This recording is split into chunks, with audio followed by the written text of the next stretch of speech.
কোটি কোটি টাকার আর্থিক দুর্নীতিতে গ্রেফতার হয়েছিলেন জ্যাকলিন ফার্নান্দেজের আলোচিত প্রেমিক সুকেশ চন্দ্রশেখর। কারাবাস থেকেই প্রেমিকাকে পাঠাতেন নানা উপহার ও প্রেমপত্র।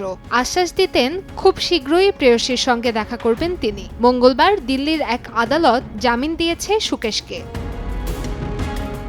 আদালতের তরফ থেকে জানানো হয়েছে, নির্দিষ্ট সময়ের বেশি কাউকে আটক করে রাখা হলে তার ব্যক্তিগত স্বাধীনতা এবং মৌলিক অধিকার লঙ্ঘিত হয়। আদালতের নির্দেশ অনুযায়ী ৫ লক্ষ টাকার ব্যক্তিগত বন্ড জমা দেওয়ার শর্তে সুকেশকে এই মামলার জামিন দেওয়া হয়েছে।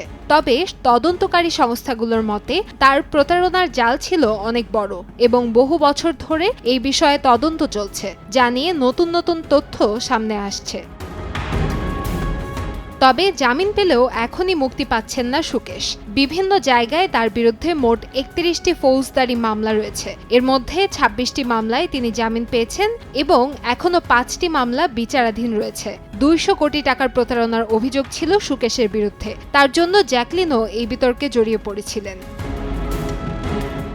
সুকেশের থেকেই নিয়মিত দামি উপহার পেয়েছেন অভিনেত্রী, তাই জড়িয়েছিলেন মামলাতেও। যদিও জ্যাকলিন আবেদন করেছিলেন এই ঘটনার সঙ্গে তিনি কোনোভাবে জড়িত নন। সেই আবেদন খারিজ করে দিয়েছিল দিল্লি হাইকোর্ট। উপরন্তু আদালত জানিয়েছিল তদন্তের মোড় ঘোরানোর চেষ্টা করছেন জ্যাকলিন। এমনকি আর্থিক তছরূপের মামলায় প্রমাণ লুকানোর অভিযোগও উঠেছিল তার বিরুদ্ধে। কান্তাময়ী স্নেহা, সময় সংবাদ, ঢাকা।